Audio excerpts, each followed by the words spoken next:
자, 여러분 안녕하세요. 민법 연습 제5회 쟁점 정리 시작하도록 하겠습니다. 이번 주에는 여러분들과 함께 점유에 관련된 내용들을 살펴보도록 하겠습니다. 이번 주 시험에 관련된 그 내용들은 점유에 관련된 문제들이 나오지만은 여러분들이 공부했으면 알겠지만은 점유에 관련된 쟁점들은 주로 취득시효와 관련이 있습니다. 그래서 결과적으로는 취득시효에 관련된 문제들이 많이 나올 수밖에 없죠. 물론 이제 다음 시간에도 취득시효에 관련된 취득시효의 요건이나 효과에 대한 거를 이제 또 체계적으로 공부하겠지만은 점유와 관련된 쟁점들도 이제 취득시효나 점유취득시효에서는 많이 들어가 있기 때문에 아무래도 이제 점유에 관한 쟁점들이 취득시효에 관련된 내용들과 연결될 수밖에 없습니다. 어쨌든 여러분들이 공부하면서 또 이제 취득시효에 관련된 내용들이 나올 수밖에 없으니까 취득시효에 관련된 내용들도 간단하게나마 좀 공부해두면은 연습시험 보는데 조금 좋을 것 같습니다. 어쨌든 여러분들이 연습시험을 보면은 이번에 연습시험 보는 거에 대해서는 우리 여러분들 선배 변호사분들이 이제 채점을 해주기로 했어요. 그리고 채점에 대해서 여러분들 첨삭을 하든지 아니면 강평을 하든지 하는 방식으로 해서 여러분들 답안지에 대한 그 이제 의견을 아마 전해줄 겁니다. 여러분들이 그거를 바탕으로 해서 여러분들 답안지를 어떤 부분들을 좀 개선해야 될지 그런 것들을 좀 참고하면 좋겠네요. 자, 오늘 수업 내용들 하나씩 보도록 하죠. 자, 먼저 이제 그 점유라고 하는 것에 대해서요. 이제 이건 나중에 물권적 청구권에 관련된 부분이기도 한데요. 점유자가 누구냐라고 하는 부분이 문제되는 경우들이 많이 있습니다. 우리가 보통 토지 위에 건물이 이렇게 있죠. 네. 이제 건물이 있고 토지가 있는데 이 토지의 소유자와 그 다음에 토지의 점유자, 그 다음에 건물의 소유자와 건물의 점유자가 있겠죠. 자, 이렇게 될 텐데요. 건물의 소유자가 토지를 직접 점유한다라고 하는데요. 토지의 소유자가 있는데요. 토지 소유자는 이제 토지 소유자가 토지를 점유할 수도 있지만 어쨌든 토지의 점유자라고 하는 사람은 건물의 소유자가 토지의 점유자가 됩니다. 그래서 항상 건물의 점유자는 토지의 소유자, 토지의 점유자는 건물의 소유자다라고 생각하면 되고요. 만약 그렇기 때문에 토지 소유자와 건물 소유자가 일치하지 않으면은 소유자의 소유물을 다른 누군가가 점유하고 있다라고 하는 거라고 볼 수 있겠죠. 그래서 이 점유하는 사람이 점유할 수 있는 권한을 갖고 있지 못하다고 한다면은 소유자는 점유자한테 이제 소유물에 기초한 방해 제거 청구권, 즉 건물의 철거 청구권과 그 다음에 토지의 반환 청구권을 행사할 수 있겠죠. 자, 그리고 이제 이 건물의 점유자라고 하는 사람은 이제 건물의 점유자가 토지의 점유자는 아닙니다. 건물의 점유자는 토지의 점유자는 아니에요. 건물을 점유하고 있다고 해서 토지를 점유하게 되는 것은 아닙니다. 왜냐하면 그 토지를 점유하는 사람은 건물의 소유자만이, 건물의 소유자가 건물을 직접 점유하고 있는지 여부는 중요하지 않아요. 건물의 소유자라고 하는 사람이 토지를 점유하고 있기 때문에 비록 건물의 소유자가 건물을 점유하고 있지 않더라도 건물의 소유자가 토지의 점유자가 되는 것이고요. 그 다음에 건물의 점유자는 토지의 점유하고는 상관이 없게 됩니다. 자, 그런데 이제 토지 소유자가 건물에 대해서 이제 철거를 청구하기 위해서는 건물의 소유자, 즉 토지 점유자에 대해서는 그냥 철거를 청구하면 돼요. 철거를 청구하기 위한 단계로서 소유자를 좀 내쫓을 수도 있습니다. 그런데 이제 만약에 건물을 점유하고 있는 사람이 소유자가 아니라 제3자, 예를 들면 임차인이라고 한번 얘기해 볼게요.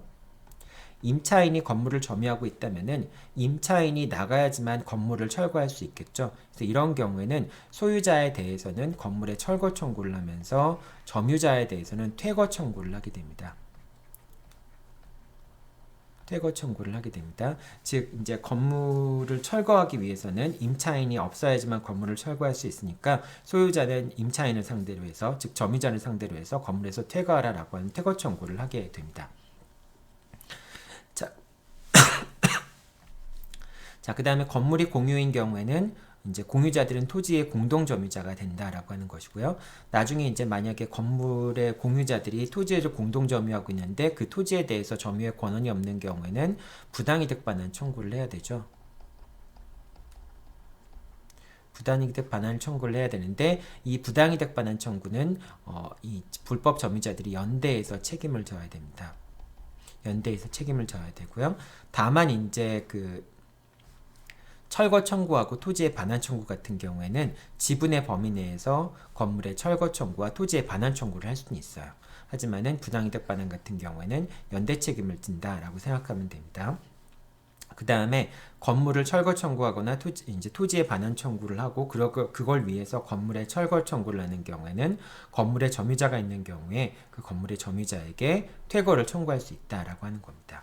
이게 이제 건물이 토지 위에 있는 경우에 건물 소유자와 토지 소유자가 다른 경우에 전개될 수 있는 법률 관계, 점유와 관련된 법률 관계라고 얘기할 수 있겠습니다.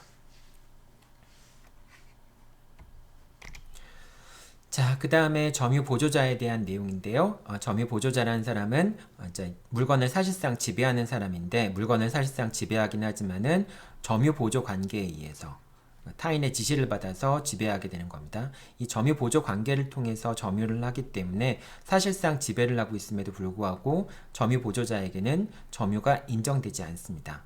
자, 그래서 점유 보조자는 사실상의 지배를 함에도 불구하고 점유 보조자에게는 점유가 인정되지 않기 때문에 점유권도 인정이 되지 않죠. 자, 그렇기 때문에 점유 보조자 같은 경우에는 점유 보호 청구권을 행사할 수는 없습니다. 오로지 이제 점유를 하고 있는 사람, 이제 그 사실상 지배를 하는 점유 보조자에게 지시를 하는 사람, 그 사람이 점유자가 되는 것이죠. 자, 하지만은 점유 보조자 같은 경우에도 점유 보호 청구권이 없기 때문에 점유권에 기초해서 점유물의 반환을 청구하거나 그런 건 안 되지만은 당장에 지금 누군가 그 물건을 훔쳐가는데 그걸 지켜보라라고 하는 거는 뭐 타당하지 않잖아요. 그렇기 때문에 점유 보호자도 자력구제는 할 수 있다라고 하는 겁니다. 그러니까 예를 들면은 가게의 점원이 있는데 가게의 점원이 이렇게 있을 경우에 이 가게의 점원은 이제 가게에 있는 물건들에 대해서 물건들을 직접적으로 관리하고 있긴 하지만은 고용계약에 따라서 이제 이 매장 주인의 지시를 받아서 물건을 점유하는 자이기 때문에 이 점유 보조자 같은 경우에는 점유가 인정되지 않는 거죠. 점유가 인정되지 않기 때문에 이 주인이, 그러니까 매장 주인이라고 얘기할게요. 주인이 이 점유 보조자의 점유를 침탈하거나 그런 일은 있을 수 없겠죠. 그리고 다른 사람이 누군가가 점유 보조자 이제 물건에 대해서 점유를 침탈했을 경우에 그때 점유를 침탈당한 사람은 이 주인이 침탈당한 사람이기 때문에 주인만이 점유 침탈자에 대해서 점유 보호 청구권을 행사할 수 있게 되는 거죠. 이 점유 보조자 같은 경우에는 점유를 갖고 있지 않기 때문에 점유 침탈자에 대해서 점유물 반환 청구권 같은 것을 행사할 수 없게 됩니다. 자, 그런데 그렇다고 할지라도 만약에 이제 이 절도범이 와서 물건을 훔쳐가는데 이 점유 보호자가 자기한테 점유권이 없다는 이유로 이 물건을 훔쳐가는 사람이 물건을 훔쳐가는 것을 지켜볼 수밖에 없다라고 하는 것은 너무 좀 현실적으로 부당한 일이잖아요. 그렇기 때문에 이 점유 보조자라고 하더라도 그러니까 다른 제3자가 점유를 침탈하려고 할 때 자력구제는 할 수 있다라고 하는 겁니다. 그래서 즉 현장에서 점유를 침탈하지 못하도록 이제 막을 수는 있다라고 하는 것을 의미합니다. 자, 점유 보조자 같은 경우에는 점유 보호 청구권을 행사할 수는 없지만 자력구제는 행사하는 것이 가능하다라고 여러분들이 생각하면 되겠죠. 자, 다음은 간접점유에 관련된 내용들입니다. 간접점유 같은 경우에는 이제 임대인이 있고요. 임차인이 있을 때 임차인이 목적물을 직접 점유하고 있죠. 그래서 임대인 같은 경우가 이거를 간접점유라고 얘기를 하고요. 간접점유라고 얘기를 하고 그 다음에 임차인의 점유를 직접 점유라고 얘기를 합니다. 그리고 임차인과 임대인 사이에서는 점유 매개 관계라고 하는 임대차 계약이 점유 매개 관계가 되는 거죠. 계약이 점유 매개 관계가 됩니다. 자, 일단 점유 매개 관계에 대해 간접점유에 대해 살펴볼게요. 점유 매개 관계가 있어야지만 간접점유가 성립하는데요. 이 점유 매개 관계는 반드시 유효할 필요는 없습니다. 그러니까 예를 들면 임대차 계약이 종료하는 경우에도 임대차 계약이 종료하는 경우에도 임대인은 간접 점유자이고요. 임대차 계약의 기초에서 임차인에게 X 목적물의 반환을 청구할 수 있잖아요. 네, 그렇기 때문에 임대인은 여전히 간접 점유자이고 임차인은 여전히 직접 점유자라고 얘기할 수 있습니다. 자, 그 다음에 간접 점유자도 점유보호 정권을 행사할 수 있다라고 하는 겁니다. 임차인은 직접 점유하고 있기 때문에 점유권을 갖고 있고요. 그 다음에 임대인도 간접 점유자이긴 하지만은 점유를 하고 있기 때문에 점유권을 갖고 있습니다. 그렇기 때문에 임대인이라고 하는 간접 점유자도 점유보호 청구권을 행사를 할 수가 있습니다. 다만 이제 반환 청구권 같은 경우에는 임대인이 직접 점유하고 있는 건 아니잖아요. 그렇기 때문에 직접 점유자가 반환받을 수 없거나 반환받지 않는 경우에만 간접 점유자에게 반환 청구를 하는 것이 가능하고요. 그러니까 임차인이 반환받을 수 없는 경우나 반환받으려고 하지 않은 경우에만 그런 경우에만 간접 점유자가 점유물의 반환을 청구할 수 있고요. 원칙적으로는 임차인한테 목적물을 반환하도록 해야 되겠죠. 자, 임대인도 간접 점유자이기 때문에 점유권을 갖고 있고요. 임차인도 점유를 하고 있기 때문에 점유권을 갖고 있죠. 그래서 임대인과 임차인 사이에 점유의 침탈 여부가 문제가 될 수가 있겠죠. 자, 첫 번째, 간접 점유자는 직접 점유를 침탈하는 것이 가능합니다. 즉, 간접 점유자는 임대인은 임차인의 점유를 침탈하는 것이 가능해요. 그래서 임대인 같은 경우에는 임차인의 점유를 침탈했다라고 한다면은 임차인은 임대인에 대해서 점유 보호 청구권을 행사하는 것이 가능합니다. 하지만은 이제 임차인이 임대인의 의사에 반해서 이것을 예를 들면 제3자에게 목적물을 인도했다, 점유를 이전했다. 이거는 이제 점유의 침탈이 아닌 것이죠. 점유의 침탈이라고 하는 것은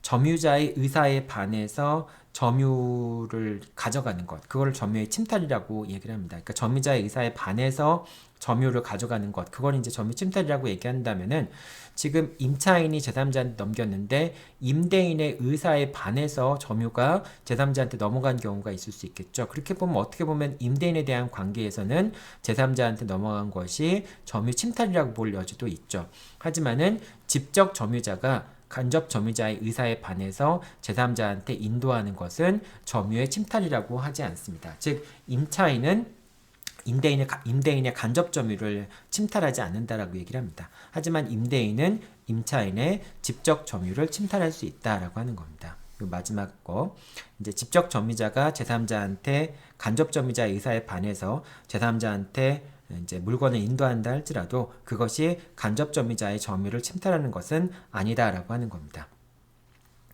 자, 그 다음에 간접 점유도 어쨌든 점유이기 때문에 간접 점유를 통한 시효 취득도 허용이 됩니다. 따라서 만약에 임대인이 자기가 이 X에 대한 것을 소유자라고 생각하고 소유권이 없어요. 이제 소유자라고 생각하고 목적물을 임대한 경우에, 이런 경우에도 임대인은 목적물을 점유하고 있는, 그러니까 이제 해당 부동산을 점유하고 있는 것으로 볼 수 있습니다. 그렇기 때문에 임대인이 취득시효가 완성이 될 수 있죠. 당연히 임차인은 자주점유자가 아니니까 취득시효를 주장할 수 없겠죠. 근데 임대인 같은 경우에는 임대인이면서 자주점유자이니까 임대인 소유자로서 이제 소유한다고 생각하는 거니까 당연히 자주점유자가 되겠죠. 그래서 임대인으로서 점유를 하고 있는 경우에도 취득시효의 완성을 주장할 수 있게 됩니다. 자, 그 다음 이제 그 간접점유인 경우에 물권조 청구권과 간접점유의 관계가 어떻게 되느냐, 이제 이건데요. 자, 소유물 반환 청구 같은 경우에는 직접 점유자에게 청구를 하는 것이 가능하게 됩니다. 따라서 만약에 이제 임대인이 소유자가 아니고 진짜 소유자가 있었다라고 할 때, 진정한 소유권을 갖고 있는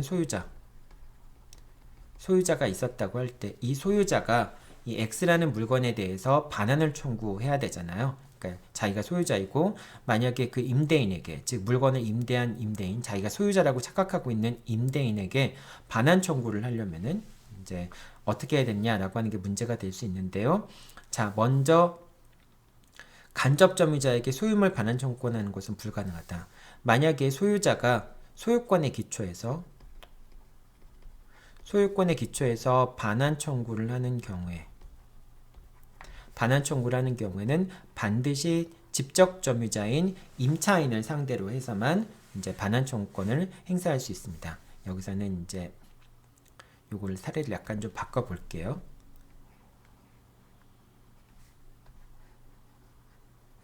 사례를 바꿔서 요거를 이제 임차인이라고 얘기를 하고요. 그 다음에 요걸 전차인이라고 한번 얘기해 볼게요. 이 전차인 같은 경우는 당연히 뭐 임차인은 소유자가 아닐 테고요. 전차인 같은 경우에 임대인의 동의를 얻지 못한 거. 동의를 얻지 못했어요. 즉 소유자의 동의를 얻지 못한 경우를 얘기하는 겁니다. 자, 이런 경우에 소유자는 누구한테 반환 청구권 행사할 수 있느냐? X라는 물건을 점유하고 있는 전차인에게만 소유권에 기초한 반환 청구권을 행사할 수 있게 됩니다. 자, 그런데 소유자와 임차인 사이에는 임대차 계약이라고 하는 그런 이제 임대차 계약이 존재를 하죠. 임대차 계약이 존재를 합니다. 그 소유자는 임차인에게 임대차 계약에 근거를 해서 이제 임대차 계약에 근거해서 반환 청구를 할 수도 있겠죠. 자, 그렇기 때문에 소유권에 기초해서 소유자가 반환 청구하는 경우에는 직접 점유자인 전차인에 대해서만 반환 청구를 행사할 수 있는데 소유자가 임대차 계약에 근거해서 반환 청구권 행사할 때는 임차인에 대해서도 반환 청구권을 행사할 수 있게 됩니다. 자, 이렇게 되는 거고요. 그래서 간접 점유자에게 계약상의 반환 청구권 행사가 가능하다라고 하는 겁니다. 즉 계약상의 반환 청구권 같은 경우에는 직접 물건에 대한 권리가 아니기 때문에 계약 관계에 따라서 하는 것이기 때문에 임차인에 대해서도 반환 청구를 할 수 있고요. 다만 이제 소유자가 전차인에 대해서 계약 관계에 기초해서 반환 청구권 행사할 수는 없겠죠. 왜냐하면 전차인과 소유자 사이에는 전대차 계약에 동의하지 않은 이상은 어떠한 법률 관계도 형성되지 않기 때문에 그렇죠. 따라서 전차인한테 반환 청구를 할 때는 소유권에 기초해서 소유물 반환 청구권 행사를 하는 것이고요. 임차인한테 반환 청구할 때는 계약 관계에 기초해서 반환 청구권을 행사할 수 있다라고 하는 겁니다. 자, 뭐 이런 경우 이제 다른 또 예를 든 거죠. 매매 계약에 따라서 이제 그 해제가 된 경우에 이거는 이제 조금 이 사례에서 얘기하는 거는 갑과 을이 매매 계약을 체결한 다음에 을이 병에게 이제 임대인, 그 다음에 임차인. 근데 갑과 을 사이의 매매 계약이 해제되었다라고 하는 경우에, 자, 이런 경우에 갑은 이제 당연히 임차인이 대항력 있는 임차권이어서 이제 제3자로서 보호되는 경우라고 한다면은 병한테 계약 해제의 효과를 주장할 수 없겠지만은 그런 경우가 아닌 경우라고 한다면은 갑은 병을 상대로 해서는 소유권에 기초한 반환 청구권, 물권적 청구권 행사할 수 있고요. 갑은 을에 대해서는 민법 548조에 따른 계약의 해제에 따른 원상회복 의무에 따라서 반환 청구권을 행사할 수 있게 됩니다. 자, 이러한 내용들이 간접 점유에 관한 내용들이었습니다. 자, 다음으로 자주점유와 타주점유 살펴보도록 하겠습니다. 자주점유와 타주점유는 취득시효 완성 요건으로서 제일 중요하게 이제 다뤄지는 부분이기도 한데요. 일단 자주점유, 타주점유 중에서 이제 점유를 하고 있는 사람은 소유의 의사가 있는 것으로 추정이 됩니다. 그렇기 때문에 소유의 의사가 있는 경우에 취득시효가 성립할 수 있는데 그 소유의 의사가 있다 없다라고 하는 사람을 점유자가 별도로 입증해야 될 필요는 없고요. 점유하고 있다는 사실만을 입증한다면은 소유의 의사로 점유하고 있는 것으로 추정이 되기 때문에 상대방이 그러니까 이제 예를 들면 갑이 소유자이고요. 그 다음에 을이 점유자인 경우에 을이 점유자가 점유하고 있다는 사실, 20년간을 점유했다고 하는 사실을 입증하게 되면은 을은 이제 소유의 의사로 점유하는 것, 자주점유에 추정이 되는 것이죠. 소유의 의사가 있는 것으로 추정이 됩니다. 소유 의사가 있는 것으로 추정이 되기 때문에 취득시효를 부정하는 갑이 을에게는 소유의 의사가 없다라고 하는 점을 이제 갑이 입증해야 되는 문제가 생기게 되는 거죠. 자, 그럼 이제 여기서 중요한 것은 언제 이 소유의 의사가 없다라고 하는 것을 이제 갑이 증명하는 거에 성공한 경우가 언제인가라고 하는 점이 이제 제일 중요한 점이 되겠죠. 자, 하나씩 보도록 하죠. 자, 자주점유와 타주점유 같은 경우에는 이제 언제 문제가 되냐면은 취득시효 완성 여부와 그 다음에 점유자 회복자에 대한 책임, 특히 이제 점유자 악의 점유자 같은 경우에는 이제 점유물의 멸실 훼손에 대해서 모든 책임을 다 지게 되는 것이죠. 그런데 비록 그 선의의 점유자라고 하더라도 타주 점유자인 경우에는 그 점유물의 멸실 훼손에 대해서 악의 점유자와 동일한 책임을 지게 되죠.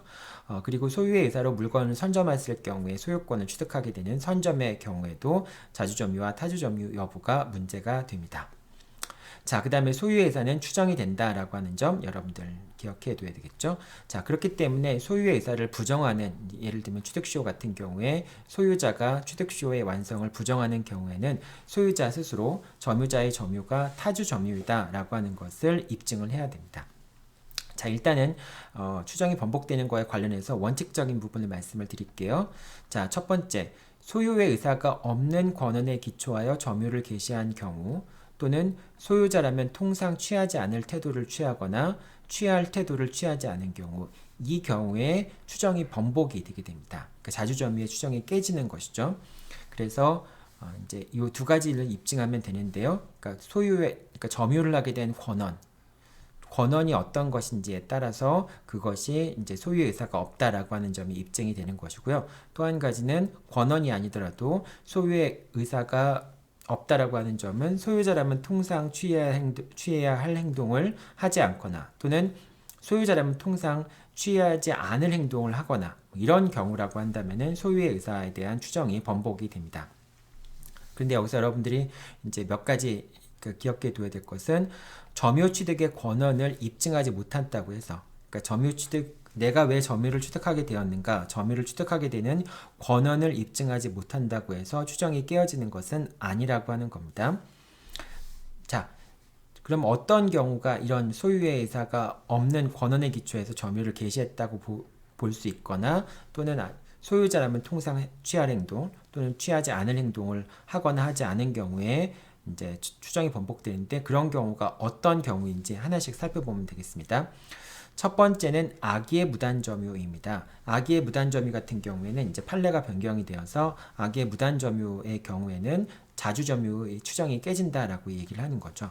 뭐 예를 들면은 건물이 타인 소유의 토지 위에 무단으로 건축된 것을 알면서 이제 건물을 매수해서 점유하는 경우, 그런 경우라고 한다면은 악의의 무단점유라고 볼 수 있겠죠. 이런 악의의 무단점유가 인정되는 경우에는 자주점유의 추정이 깨진다라고 볼 수 있습니다. 자, 두 번째, 명의 수탁자의 점유 같은 경우에도 자주점유의 추정이 깨진다고 얘기를 할 수 있습니다. 자, 그래서 이제 여러분들 이렇게 문제가 나오겠죠. 예를 들면 이제 갑이 소유자이고요. 그 다음에 을이 소유자니까 갑이 신탁자가 되겠고요. 그 다음에 을이 수탁자가 되겠죠. 자, 그런데 이제 이 X라는 물건을 수탁자가 점유를 하고 있다. 신탁자가 이제 수탁자한테 맡겨놓은 거죠. 맡겨놓은 상태에서 점유하고 있는데, 다시 이제 뭐 갑이 소유권 이전 등기, 그러니까 수탁자의 등기를 말소했다. 수탁자의 등기를 말소해서 갑의 명의로 등기를 회복하고 있다. 근데 여전히 을이 X를 점유하고 있다. 이런 경우가 있을 수 있겠죠. 그래서 나중에 이제 신탁자가 등기를 말소해서 소유권을 다시 이제 물건을 소유권을 찾아왔으니까 소유권에 기초해서 반환 청구를 하려고 하겠죠. 갑이 을에 대해서 반환 청구를 할 때 을이 점유취득시효를 주장할 수 있습니다. 주장하는 경우가 있죠. 점유취득시효를 주장하는 경우가 있겠죠. 자, 이 경우에 을이 점유를 하고 있기 때문에 자주점유의 추정을 받는다라고 을은 주장을 할 수 있겠죠.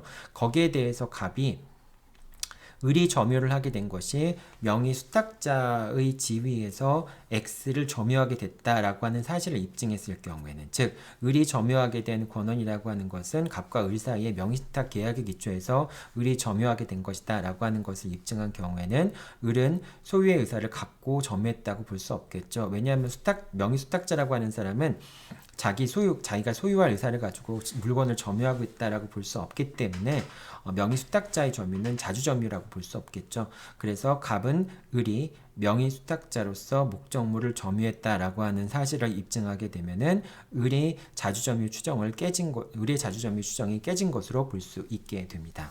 그러니까 점유취득시효를 주장할 수 없게 되는 것이 되겠죠. 자, 그 다음에 네 번째, 소유권 이전 등기를 마친 매도인의 점유 같은 경우가 있습니다. 자, 이것도 이제 갑이 을에게 X를 매도를 했습니다. 매도를 했는데 소유권 이전 등기를 넘겨줬어요. 그래서 이제 을이 소유자가 된 겁니다. 매수인이 소유자가 된 거죠. 을인 매수인이 소유권 이전 등기를 마쳐서 소유자가 된 경우인데 여전히 갑이 X에 대해서 을한테 인도를 하지 않고 있는 인도 의무를 이행하지 않고 있는 그런 상황이 생길 수 있겠죠. 자, 그래서 이제 이 을은 어떻게 할 수 있어요? 을은 갑에게 물건의 인도를 청구할 수 있겠죠. 소유권의 기초에서 인도를 청구할 수도 있고요. 또는 이제 매매 계약의 기초에서 인도를 청구할 수도 있겠죠. 자, 을이 갑한테 인도를 청구할 때 갑이 X에 대해서 취득시효가 완성되었다라고 하는 걸 주장할 수 있겠는가? 취득시효가 완성되었는 걸 주장할 수 있는가 여부가 문제가 될 수 있는데요. 그런데 만약에 갑이 목적물의 매도인으로서 물건을 점유하고 있다. 소유권을 이전해줬고요.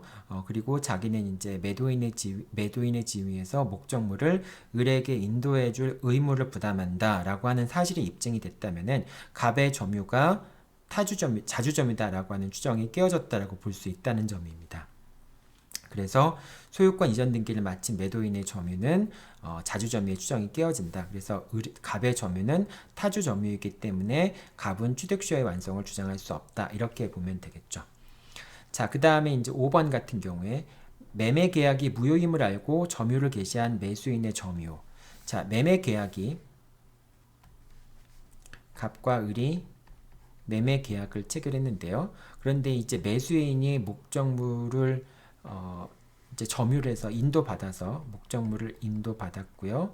뭐 이제 인도받은 상황에서 이제 점유를 하고 있는데 을이 점유를 하고 있는데 갑과 을 사이의 매매 계약이 무효임이 밝혀졌어요. 자, 그런데 을은 갑과 을 사이의 매매 계약이 무효임을 알면서도 매매 계약의 기초에서 목적물을 점유하기 시작했다.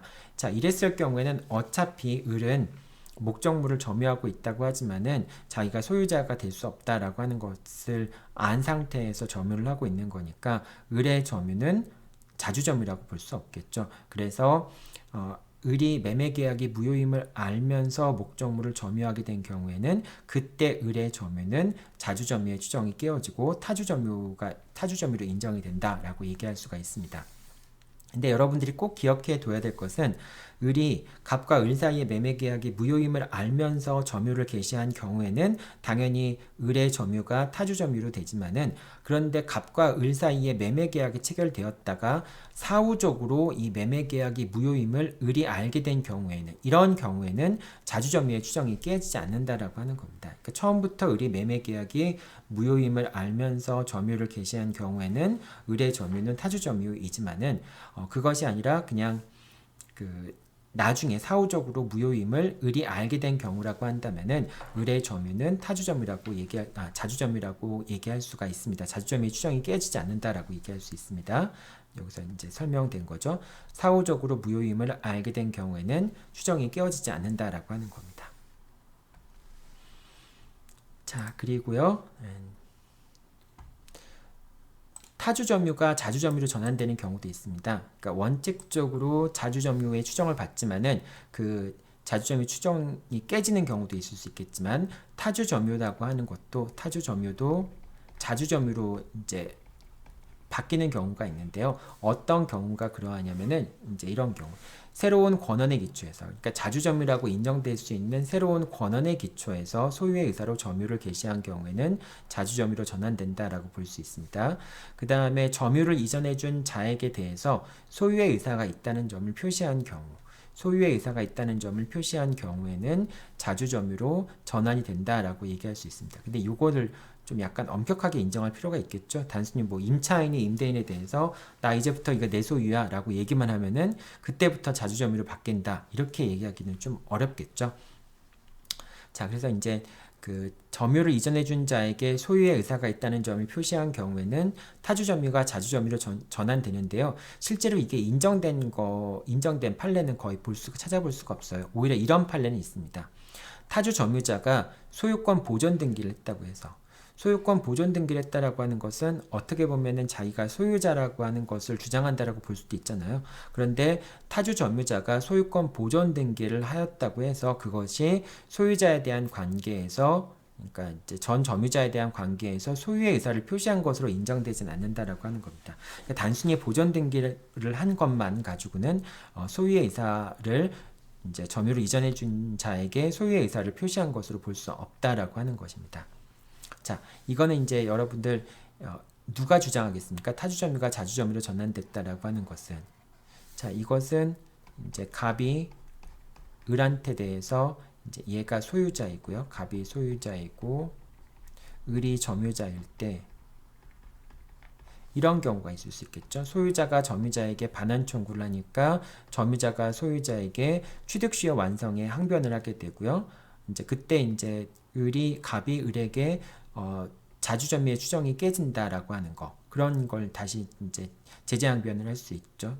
이제 재항변을 할 수 있겠죠. 그럴 때 다시 을이 이제 갑을 상대로 해서 타주점유가 자주점유로 전환되었다라는 주장을 펼칠 수가 있겠죠. 그러니까 이제 첫 번째 경우에는 반환 청구를 하는 경우에 이때 취득시효라고 하는 항변을 하게 되면요. 거기에 대해서 자주점유의 추정이 깨어진다. 자주점유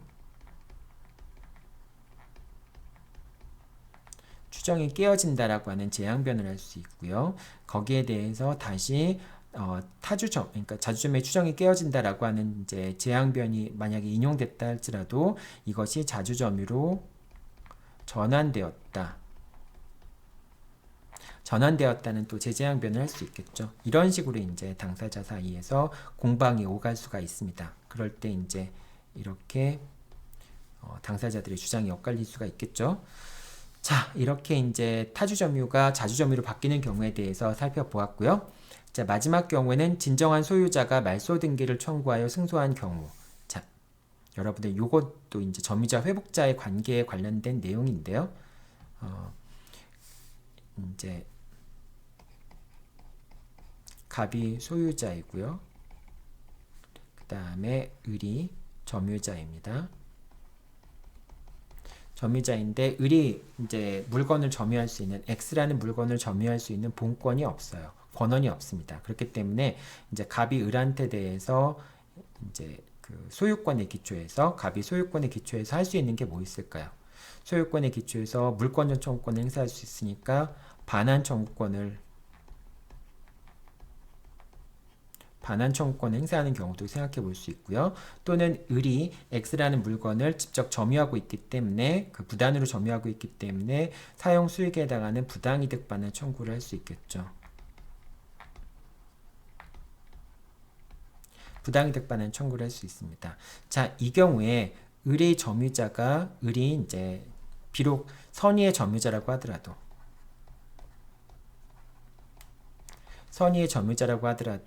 반환 청구 소송을 갑이 을에 대해서 반환 청구 소송을 제기하면은 그 소송을 제기한 때로부터 을은 악의의 점유자로 추정이 되죠. 물론 이제 갑이 을에 대해서 승소를 했을 경우에 얘기하는 거죠. 갑이 을에 대한 반환 청구가 인용이 되는 경우에는 갑이 을을 상대로 해서 소를 제기했을 때 소 제기 시점부터 이제 소장 부본 송달 일로부터 그때부터 을의 점유는 악의의 점유로 되는 것이죠. 자, 본권에 관한 소가 제기된 경우에는 소를 제기한 때부터 악의의 점유자로 인정이 되는 거잖아요. 그렇기 때문에 갑이 을을 상대로 해서 소유권에 기초한 목적물의 반환 청구권을 행사하게 되면은 그 소를 제기한 때로부터 악의의 점유자로 인정이 되고요. 그때 본권에 관한 소라고 하는 것은 소유권에 기초한 반환 청구권만이 아니라 소유권에 기초한 부당이득 반환 청구권 같은 경우도 본권에 관한 소라고 얘기를 하죠. 본권에 관한 소라고 얘기를 합니다. 자, 이렇게 되는데요. 자, 그런데 이제 선의의 악이라고 하는 건 소 제기 시점을 기준으로 하는데 만약에 갑이 을을 상대로 해서 승소 판결을 받았어요. 이제 승소 판결을 받고요. 승소를 했고요. 이 판결이 확정이 되는 경우가 있을 수 있습니다. 이 판결이 확정이 되면은 판결이 확정되는 순간부터 을의 점유는 타주 점유가 됩니다.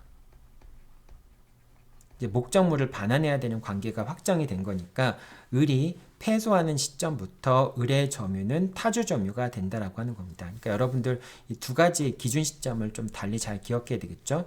악의 여부가 문제가 되는 거는 소재기 시점을 기준으로 하는 것이고요. 그래서 소재기 시점부터 선의의 점유자더라도 악의의 점유자가 되는 것이고, 그때 소라고 하는 것은 본권에 관한 소, 반환 청구권에 관한 소도 마찬가지지만은 부당이득 반환 청구에 관한 소도 본권에 관한 소가 될 수 있기 때문에 부당이득 반환 청구권을 행사하는 경우에도 악의 점유자로 소재기 시점부터 악의 점유자로 인정이 되는 거죠.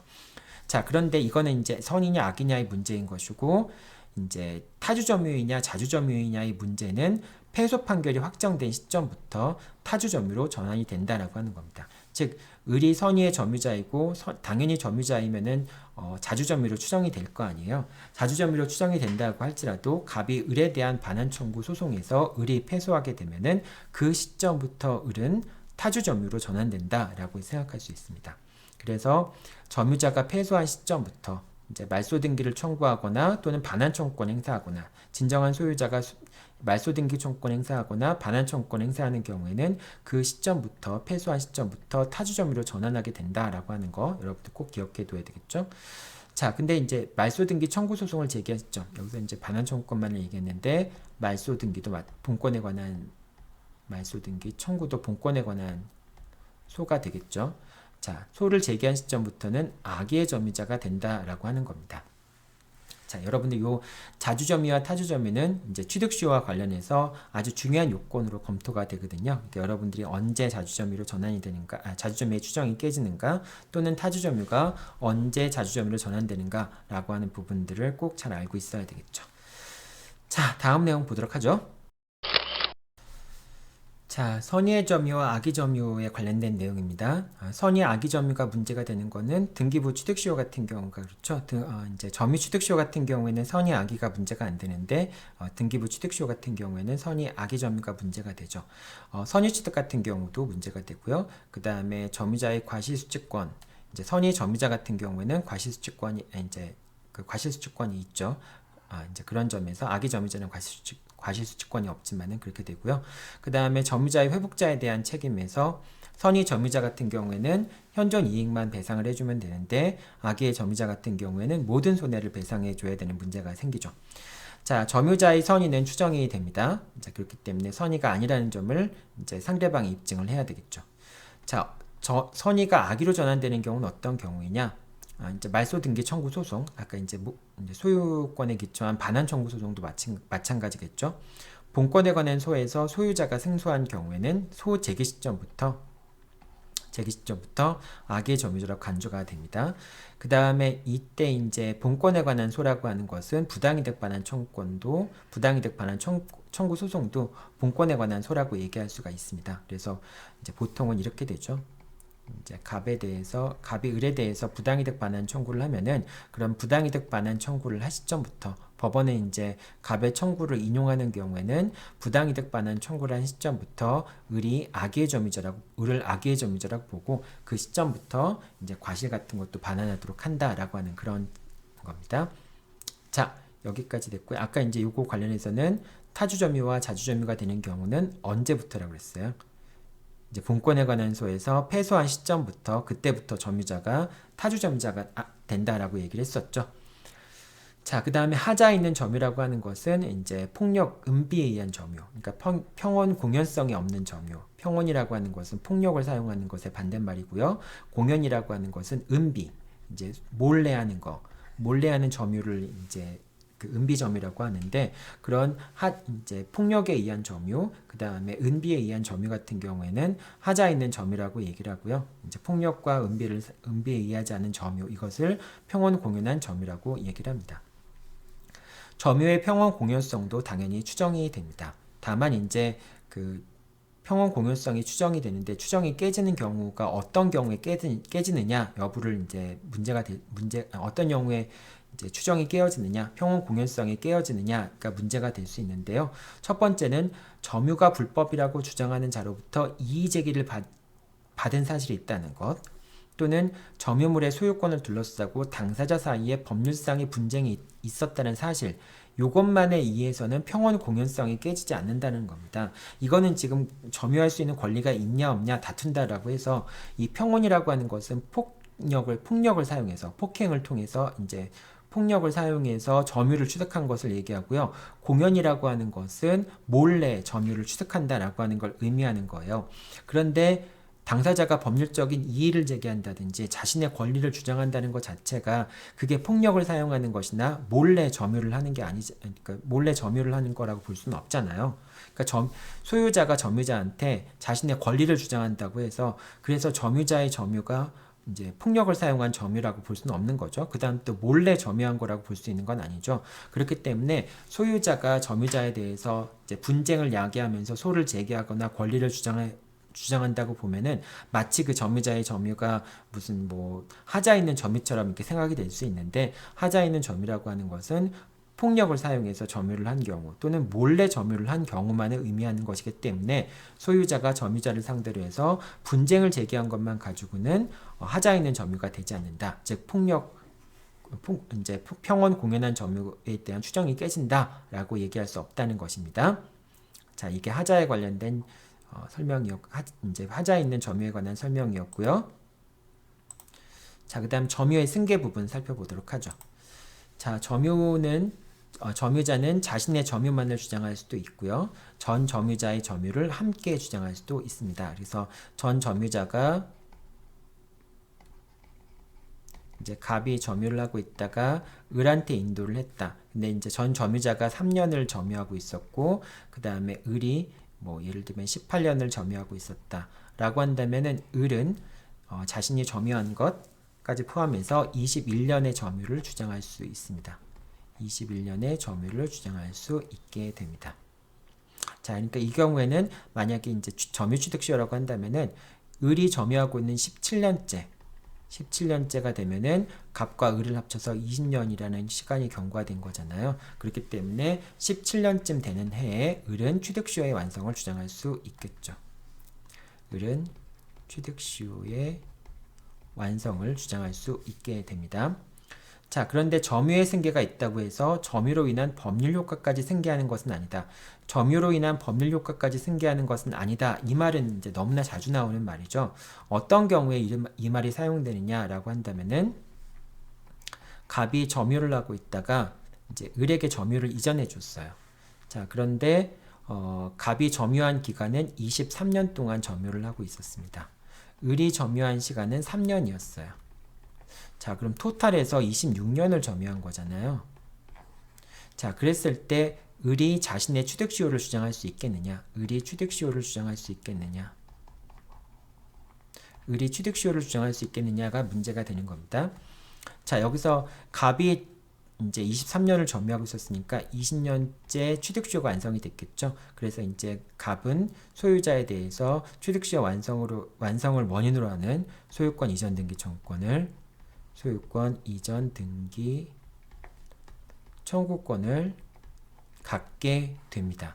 자, 이걸 이제 을이 점유를 이제 승계할 수 있다고 해서 26년의 점유를 주장할 수 있지만은 그렇다고 해서 소유권 이전 등기 청구권까지 이전받는 건 아니라고 하는 겁니다. 취득시효의 효과까지 완성의 효과까지 이전되는 건 아니라고 합니다. 그래서 을은 자기 자신의 독자적인 그러니까 점유를 26년 했다는 걸 주장할 수 있겠지만은 자기 자신의 독자적인 취득시효 완성을 주장할 수 없다라고 하는 겁니다. 오로지 갑을 상대로 해서 뭐 예를 들면 갑과 을 사이에 점유를 이전해 준 것에 대해서는 뭔가 이유가 있을 거 아닙니까? 갑과 을 사이에 매매 계약이 체결됐다든지 뭐 그런 이유가 있을 거 아니에요? 따라서 그 계약상의 권리에 기초해서 갑에게 소유권 이전 등기를 청구하고 그 다음에 갑이 진정한 소유자에게 취득시효 완성을 원인으로 하는 소유권 이전 등기 청구권을 행사할 수 있는 것을 을이 대위 행사할 수 있지만은 을은 직접적으로 자기가 소유자한테 취득시효가 완성되었음을 이유로 해서 소유권 이전 등기를 청구할 수는 없게 됩니다. 그 얘기가 점유를 승계를 할 수 있지만은 점유로 인한 법률 효과까지 승계하는 것은 아니다라고 하는 얘기가 그 얘기입니다. 그래서 이렇게 되고요. 다만 여러분들이 여기서 이제 좀 약간 어려운 얘기고 다음 취득시효 부분에서 다시 한번 설명을 하긴 하겠지만은 자, 이렇게 을이 26년을 점유했다라고 주장할 수 있는 경우에 역산에서 을이 점유한 때로부터 역산해서 20년간 소유자의 변동이 없었다면, 소유자가 변경된 적이 없었다고 한다면은 지금 시점으로부터 역산해서 20년간 점유했다라고 하는 사실이 입증이 된다면은 을이 자신의 취득시효를 주장할 수도 있어요. 원래 취득시효의 기산점은 이제 요건 사실이 아니기 때문에 당사자의 주장에 법원이 구속될 필요가 없고 법원은 사실 조사를 통해서 점유를 개시한 시점을 확정하면 되겠지만은 그렇게 이제 점유의 기산점이 이제 요건 사실이 아닌 이유는 점유의 기산점에 따라서 제3자의 지위가 달라지죠. 왜냐하면 취득시효가 완성되기 전에 권리를 취득한 사람과 취득시효가 완성된 다음에 권리를 취득한 사람의 지위가 완전히 달라지죠. 그렇기 때문에 당사자가 임의로 주장하는 기산점을 임의로 주장하는 것에 법원이 구속되면은 그 당사자의 주장에 따라서 제3자의 지위가 달라지기 때문에 법원은 취득시효의 기산점을 요건 사실로 보지 않습니다. 법원이 직권으로 판단을 하게 되는 거죠. 증거 자료를 통해서. 자, 그렇게 되는데 그래서 이제 기산점이 요건 사실이 아닌데 소유자의 변동이 없다라고 한다면은 그러니까 26년 갑의 점유와 을의 점유하는 기간 동안에 소유자의 변동이 없다라고 한다면은 그런 경우라고 한다면은 소급해서 20년간 점유하고 있는 경우에 을의 취득시효를 인정해 준다고 해서 즉 이제 그 실제로 점유하지 않은 시점을 기산점으로 인정한다고 해서 제3자의 이해관계에 영향을 미치지 않잖아요. 그렇기 때문에 지금 현재 시점으로부터 소급해서 20년간 점유하고 있다는 사실, 소유자의 변동이 없는 경우에는 소급해서 20년간 점유하고 있다는 사실이 입증이 된다면은 을이 자신의 취득시효를 주장할 수 있게 됩니다. 이제 그런 경우는 있을 수 있어요. 하지만은 이제 소유자의 변동이 있었다거나 그런 경우에는 전 점유자가 점유하고 있는 동안에 취득시효가 완성이 되었다면은 그 점유를 승계할 수는 있을지 몰라도 전 점유자의 취득시효가 완성된 것까지 을이 승계하지는 않는다라고 하는 겁니다. 자, 그 다음에 점유권은 상속인에게 이전이 됩니다. 그래서 상속인에게 이전이 되는데 이거는 이제 실제로 사실상의 지배가 상속인에게 넘어가지 않는다고 하더라도 상속인은 이제 피상속인의 점유를 승계하게 된다라고 하는 겁니다. 그리고 이제 원래 상속은 분리가 가능하잖아요. 그러니까 전 점유자의 점유도 내가 승계해서 합산해서 주장할 수도 있고 또는 나만의 점유를 주장할 수도 있잖아요. 그런데 상속의 경우에는 점유의 분리를 주장하지 못합니다. 따라서 점유를 승계한 경우에는 당연히 전 점유자의 점유를 그대로 승계받거나 태양을 그대로 승계받거나 또는 이제 나의 점유를 주장하는 경우에는 나의 점유의 태양을 별도로 주장할 수 있지만은 상속에 의해서 점유가 이전되는 경우에는 이제 피상속인의 점유와 상속인의 점유 사이에 단절이 안 됩니다. 따라서 그대로 이전이 되기 때문에 상속인은 자신만의 점유를 별도로 주장할 수는 없게 된다라고 하는 겁니다. 이거 여러분들 잘 기억해 둬야 되겠죠? 자, 그 다음에 이제 점유의 효력 부분을 살펴보도록 하겠습니다. 자, 점유의 효력 부분 살펴보도록 할게요. 점유에는 첫 번째 등기와 마찬가지로 권리 추정력이라고 하는 게 있습니다. 즉, 점유하고 있는 자는 점유하고 있는 경우에는 그 권리를 적법하게 보유한 것으로 추정이 되죠. 자, 근데 이제 권리의 추정력이라고 하는 것은 부동산의 경우에는 이제 점유의 추정력이 있는 경우보다는 일단 등기부에 먼저 추정력이 존재하게 됩니다. 그래서 부동산의 경우에는 등기부에 추정력이 있게 되고요. 그 다음에 이제 그 동산 같은 경우에 점유의 권리 추정력이 있는데 전 점유자에 대해서는 그 점유의 추정력을 주장할 수가 없습니다. 권리가 적법하게 보유한 것으로 추정이 된다라고 하는 것을 전 점유자에 대해서는 주장할 수 없다라고 하는 겁니다. 이건 등기와 가장 큰 차이점이죠. 등기의 추정력 같은 경우에는 전 점유자에 대해서도 등기의 추정력을 주장할 수 있게 되죠. 자, 그렇기 때문에 이 X라는 물건이 첫 번째 동산인 경우 만약에 이제 이게 매도인이고요. 그 다음에 을이 매수인인 경우에 이제 목적물을 매수인이 보유하고 있어요. 자, 그런데 갑과 을 사이의 매매 계약이 무효임을 이유로 해서 즉 을이 소유권을 취득할 수 없다는 걸 이유로 해서 갑이 X의 반환을 청구할 때 그럴 때 첫 번째, 동산인 경우와 부동산인 경우가 있겠죠. 자, 동산인 경우에는 뭐 등기가 없으니까 반환 청구를 하겠죠. 그 다음에 부동산 같은 경우에는 뭐 반환 청구를 한다든지 반환 청구를 하거나 등기에 말소를 청구하게 되겠죠. 자, 이제 반환 청구를 하거나 등기에 말소를 청구할 때 을 매수인 같은 경우에는 뭐를 주장할 수 있을까요? 나는 적법한 소유자다라고 하는 것을 주장할 수 있겠느냐라고 하는 겁니다. 자, 이 경우에 동산 같은 경우에는 을이 자기는 을과 매매계약, 갑과 매매계약을 체결해서 적법하게 소유권을 취득하였다라고 하는 점을 을이 입증해야 되는 겁니다. 왜냐하면 비록 을이 X를 점유하고 있다고 할지라도 을이 적법하게 제3자에 대해서는 을이 소유자로서 적법하게 권리를 보유한 것으로 추정이 되지만은 갑에 대한 관계에서는 을이 그 점유의 추정력을 주장할 수 없게 되고요. 을이 이제 갑과 매매 계약을 체결했거나 적법한 원인 행위에 의해서 원인 계약에 의해서 X라는 소유권을 취득했다라고 하는 점을 을이 입증해야 된다라고 하는 겁니다. 그런데 부동산 같은 경우에는 이미 등기가 을한테 넘어가 있는 경우에 그럴 때 갑이 을을 상대로 해서 목적물의 반환을 청구하거나 등기에 말소를 청구하는 경우에는 그런 경우에는 을은 자신은 적법한 소유자다라고 하는 것을 등기부상 등기가 되어 있다면은 을 스스로가 자신이 적법한 소유자임을 주장할 수 있고요. 을이 적법한 소유자가 아니다. 즉 을 명의의 X등기가 무효다라고 하는 점은 갑이 입증을 해야 됩니다. 그렇기 때문에 갑 자체가 등기의 추정력이라고 하는 것은 전 소유자인 갑에도 미치기 때문에 갑 스스로가 갑과 을 사이의 매매 계약이 무효이다. 그렇기 때문에 을이 X에 대한 소유권을 취득할 수 없다라고 하는 점을 갑이 입증해야 되죠. 그래서 만약에 뭐 무권 대리인이 계약을 체결했다라고 한다면은 대리인에게 대리권이 없기 때문에 갑과 을 사이의 매매 계약이 무효이다라고 하는 점도 갑이 입증해야 된다라고 하는 그런 결론이 나오게 되는 것이죠. 자, 그렇게 되는 거고요. 그래서 점유 같은 경우에 이제 점유도 추정력이 있고 등기도 추정력이 있지만은 전 점유자에 대해서도 등기의 추정력을 주장할 수 있지만은 이제 동산 같은 경우에는 전 점유자에게 점유의 추정력을 주장할 수는 없다라고 하는 점이 차이가 있다라고 하는 것이죠. 자, 그 다음에 점유를 갖고 있는 사람은 당연히 점유 보호 청구권을 행사할 수 있습니다. 자, 일단은 뭐 점유 보호 청구권 중에서도 점유물 반환 청구권, 이제 방해 제거, 방해 예방 청구권이 있을 수 있겠죠. 보존하는 청구권이 있을 수 있겠죠.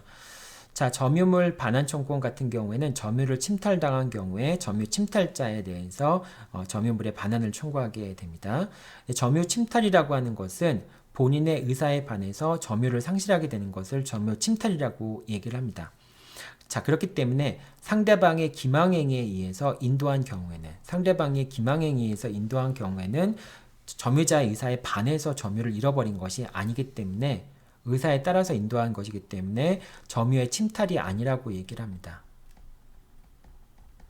점유의 침탈이 아니라고 얘기를 해요.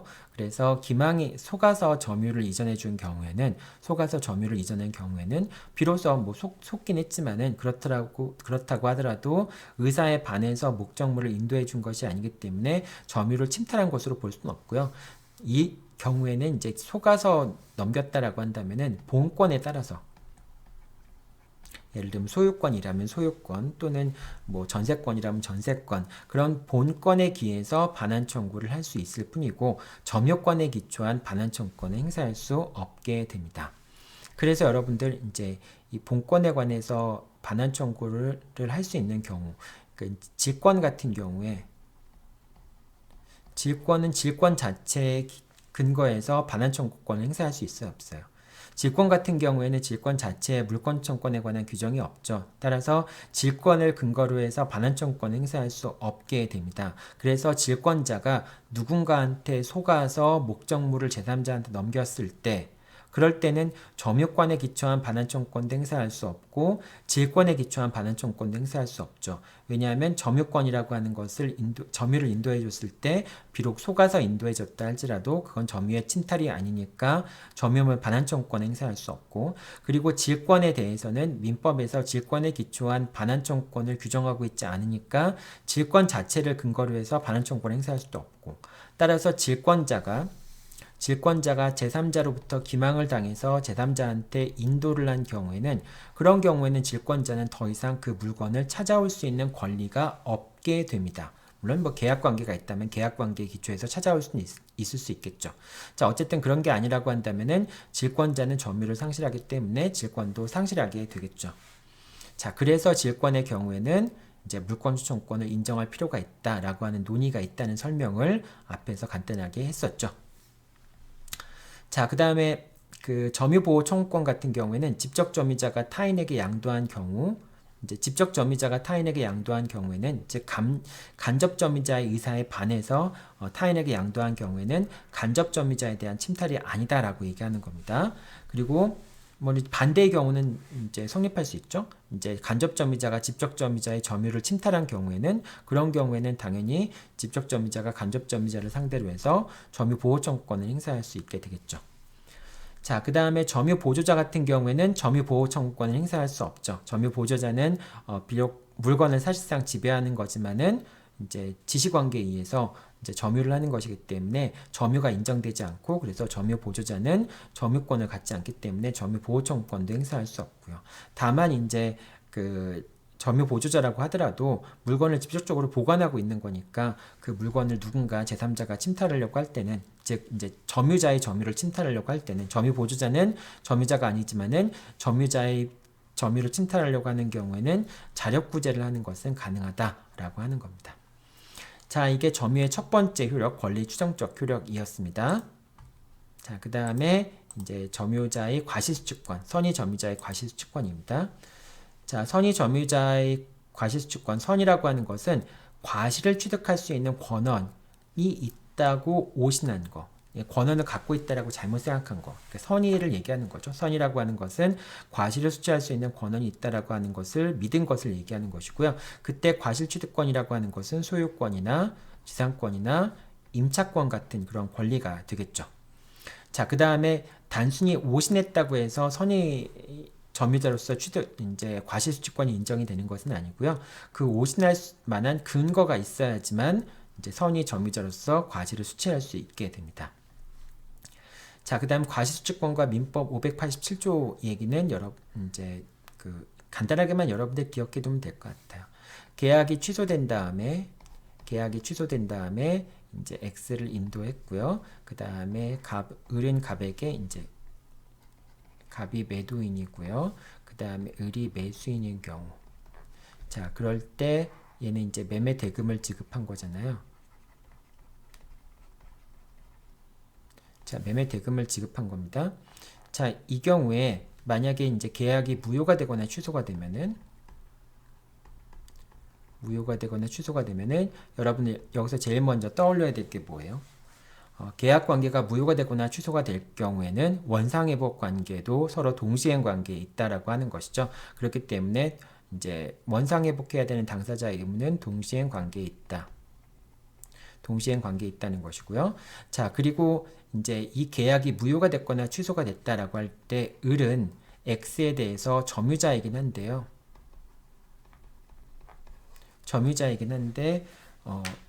무효나 취소를 알게 되기 전까지는 을은 선의의 점유자라고 얘기할 수 있겠죠. 그렇기 때문에 계약이 비록 무효가 됐다 할지라도 이제 갑은 을에게 이제 목적물의 반환을 청구할 수 있겠지만은 을은 과실수취권을 주장을 할 수 있겠죠. 그래서 갑이 을한테 부당이득 반환을 청구하더라도 그 부분에 대해서 선의인 동안에는 과실수취권이 있으니까 그 선의인 동안의 과실수취권 또는 사용이익도 과실에 준하는 것이죠. 그것에 대해서 이제 과실수취권이 있다라는 주장을 할 수 있게 됩니다. 자, 그런데 이제 갑도 을한테 매매대금을 반납해야 되겠죠. 반환해야 되겠죠. 그런데 만약에 매매대금 받은 갑이 그 매매대금을 갖고 뭐 이자를 얻었거나 무슨 어떤 그 수익을 얻었다라고 했을 경우에 그 부분에 대해서도 을한테 반환을 해줘야 되겠죠. 그런데 갑이 반환해주는 금전에 대해서는 201조와 마찬가지로 선의 점유자의 과실수취권이라고 하는 게 이제 없죠. 자, 그러다 보니까 을은 선의의 점유자로서 과실을 수취할 수 있는데 갑은 선의의 수익자로서 이제 이자를 수취할 수 있냐 없냐 여부가 문제가 될 수 있겠죠. 물론 이제 선의 수익자가 뭐 이자를 반환할 의무가 있냐 없냐 그런 게 논란이 될 수 있겠지만은 어쨌든 이제 부당이득 반환해 주는 사람이 이제 이자 수익을 올렸다 또는 뭐 투자 수익을 올렸다라고 하는 경우에는 그 부분에 대해서 부당이득으로 반환을 해야 된다라고 하는 주장이 성립할 수 있겠죠. 자, 그런 경우에 판례가 이제 587조를 유지 적용해서 587조는 뭐예요? 매매 계약의 경우에 이제 인도하기 전이라고 한다면은 그 목적물로부터 발생한 과실은 매도인에게 귀속이 되고, 그리고 매수인 같은 경우에는 아직 매매대금을 지급하지 않았다고 하더라도 그 매매대금에 대한 이자를 지급할 필요가 없다라고 해서 매매계약이 체결된 경우에 목적물이 인도되지 않았다면은 과실과 이자의 관계를 서로 과실은 매도인한테 귀속하고 이자는 매수인한테 귀속한다라고 해서 양 당사자의 그 이자와 과실을 둘러싼 법률 관계를 정리하고 있는 게 587조의 규정인 것이죠. 자, 그런데 이것도 역시 마찬가지로 동일하게 여기에 이제 반대로 적용이 된다라고 보는 겁니다. 그래서 만약에 을이 선의의 점유자로서 과실을 수취할 수 있는 권한이 있다면은 갑도 선의의 수익자인 경우에 선의의 매도인인 경우라고 한다면은 이제 을이 과실을 수취하면은 갑도 선의의 이제 그 매도인이라고 한다면은 그 대금에 대한 이자를 지급할 필요가 없다라고 보는 게 587조의 규정의 취지에 비춰볼 때 그게 타당하겠죠. 그래서 이제 판례 같은 경우에는 이제 을이 선의의 점유자로서 이제 뭐 과실을 돌려줄 필요가 없다면은 선의의 매도인인 갑도 을한테 매매대금을 돌려주면서 그에 대한 이자를 지급할 필요가 없다라고 보는 게 이제 그 과실수취권의 경우에 587조가 준용이 되는 그런 내용들입니다. 이거는 이제 판례가 하나 있는데 여러분들 그냥 이런 내용이 있다라는 정도로만 이해해두면 되겠습니다. 자, 악의 점유자는 과실도 반환해야 됩니다. 여러분들 과실이라고 생각할 때는 가장 대표적으로 뭘 생각하면 된다 그랬죠? 임대수익을 과실이라고 생각하면 된다라고 그랬죠. 임대수익이 대표적인 과실이라고 볼 수 있죠. 자, 그래서 이제 만약에 악의 점유자라고 한다면은 임대수익을 받은 게 있으면은 그거를 이제 소유자한테 돌려주어야 합니다. 자, 그럴 때는 당연히 과실도 돌려주고 과실에 해당하는 그 과실의 이자 상당액도 돌려줘야 한다라고 하는 겁니다. 비록 이제 그 민법에는 이제 이자까지 돌려주라는 말은 없지만은 이거는 이제 부당이득 반환의 특징이니까 이제 악의 수익자 같은 경우에는 이자까지 쳐서 반환해야 된다라고 하는 것이 적용이 되기 때문에 악의 점유자 같은 경우에는 과실을 반환하면서 그 과실에 대한 이자도 함께 반환해야 된다라고 하는 겁니다. 자, 그 다음에 이제 그 점유의 효력 중에서 점유자 회복자의 관계 중에서는 선의의 점유자의 과실추권도 있고요. 또 한 가지 내용이 이제 두 번째 이제 점유자의 목적물의 멸실훼손에 대한 책임 부분이 있죠. 근데 그거는 이제 중요하지 않았어요. 일단 이제 빼놨긴 했는데 여러분이 교과서를 보고서 점유자의 이제 목적물의 멸실훼손에 대한 책임, 목적물이 멸실되거나 훼손된 경우에 이제 회복자가 소유자에 대해서 어떤 책임을 질 것인가 라고 하는 것이죠. 만약에 선의의 점유자라고 한다면은 현존 이익만 반환하면 되고요. 악의 점유자라고 한다면은 모든 손해를 반환해야 되는 것이죠. 그리고 비록 선의의 점유자라고 하더라도 타주 점유인 경우에는 이제 소유의 의사로 점유하지 않은 경우에는 악의 점유자와 마찬가지로 모든 손해를 회복자한테 반환해 줘야 된다라고 하는 게 있죠. 이게 두 번째 이제 거고, 또 점유의 효력 중에 마지막 효력은 비용상환 청구권입니다. 비용상환 청구권이라고 하는 것은 필요비나 유익비를 목적물에 대해서 지출한 경우에 그 필요비와 유익비의 반환을 청구할 수 있는 것을 비용상환 청구권이라고 얘기를 하죠. 자, 비용상환 청구권에 관련돼서 여러분들이 꼭 기억해 둬야 될 것은요.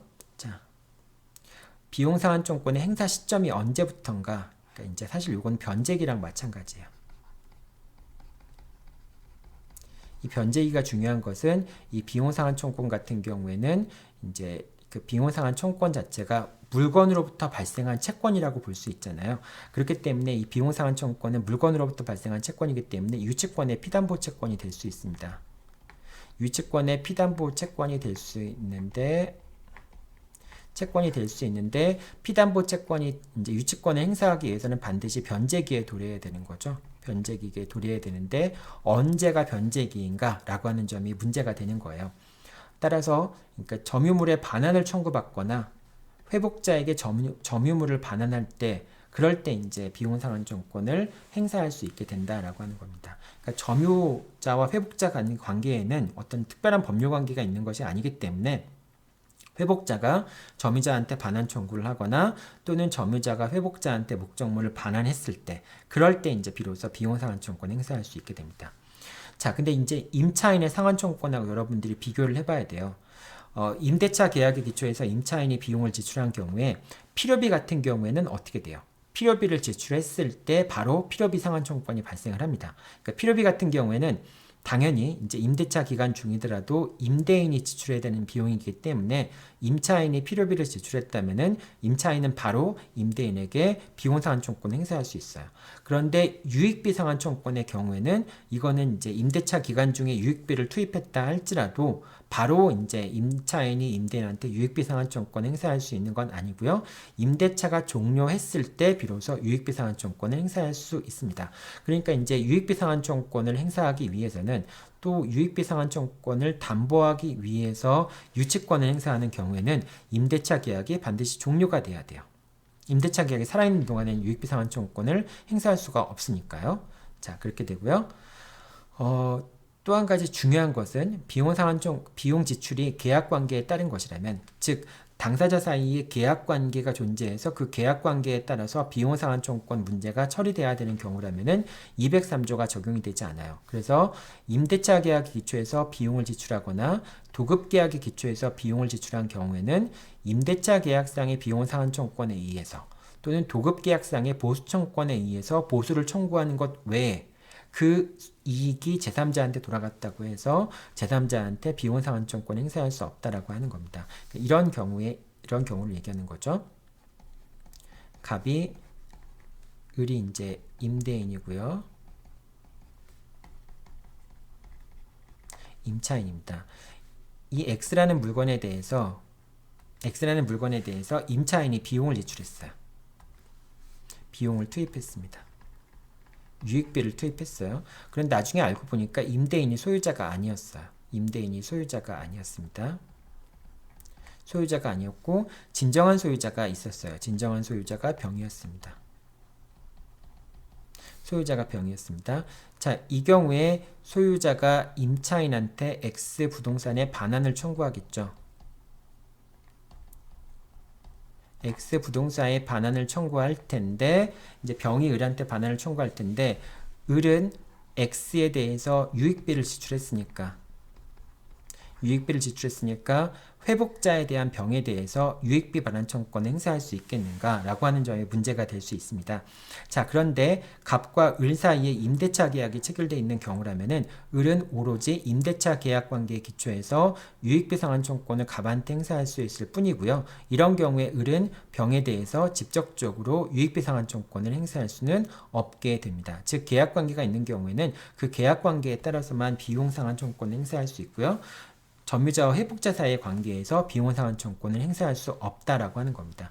따라서 을 같은 경우에는 만약에 갑한테 유익비 상환 청구권이 있다라고 한다면은 이 유익비 상환 청구권을 담보 채권으로 해서 병한테 유치권을 주장하는 것은 가능해요. 하지만은 을이 직접 203조에 기초해서 병에게 유익비 상환 청구권을 행사하는 것은 안 된다라고 얘기하는 겁니다. 또 이런 경우도 있을 수 있겠죠. 이제 갑이 도급인이었고요. 그 다음에 을이 수급인이었습니다. 마찬가지인 거죠. 도급계약의 관계에서. 도급계약의 기초에서 을이 X에다가 비용을 투입했어요. 유익비를 투입한 거죠. 자, 근데 알고 보니까 나중에 이 X가 도급인의 소유가 아니었어요. 이 X가 병의 소유였습니다. 병이 소유자였어요. 그래서 병이 직접 병이 을한테 목적물의 반환을 청구를 합니다. 이제 수급인이 점유하고 있을 경우에, 그 소유권에 기초한 반환 청구권은 아까도 얘기했지만은 직접 점유자한테만 반환 청구권 행사할 수 있잖아요. 그러니까 이제 병이 직접 점유자인 을에게 반환 청구권을 행사를 하게 됩니다. 자, 그럼 병이 을에게 반환 청구권 행사를 하게 되는 경우에 을이 X에 대해서 비용을 지출했으니까 병한테 유익비 상환 청구권 행사할 수 있겠느냐라고 하는데, 갑과 을 사이의 도급 계약에 기초해서 을이 비용을 지출한 것이기 때문에 을은 갑한테 보수를 받을 수 있을지 모르겠지만은 병한테 유익배상한청권을 행사할 수는 없다라고 하는 겁니다. 그래서 이 경우에는 계약관계가 있기 때문에 계약관계에 의해서 처리가 되고, 비록 그 을이 X에 투입된 비용이 병의 이익으로 돌아갔다 할지라도 이제 을은 병에게 유익배상한청권을 행사할 수 없다라고 하는 겁니다. 이때 이제 비용 관련된 문제는 갑과 병 사이에 오히려 처리가 돼야 되겠죠. 이건 여러분들 나중에 이제 부당이득 부분에서 전형물 속건하고도 같이 관련되어 있는 주제이긴 합니다.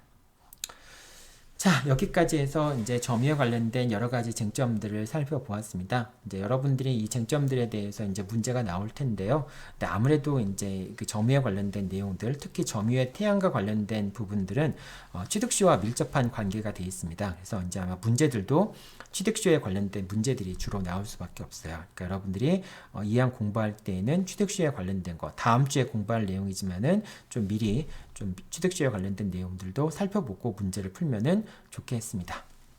자, 아까 처음에도 얘기했지만은 5주차 시험 내용에 대해서는 별도로 이제 그 우리 여러분 선배 변호사가 답안지를 채점을 할 겁니다. 답안지를 볼 테니까 여러분 아마 이번에는 좀 한번 시험 보듯이 시간 딱 정해서 답안지를 작성해서 제출하기 바랍니다.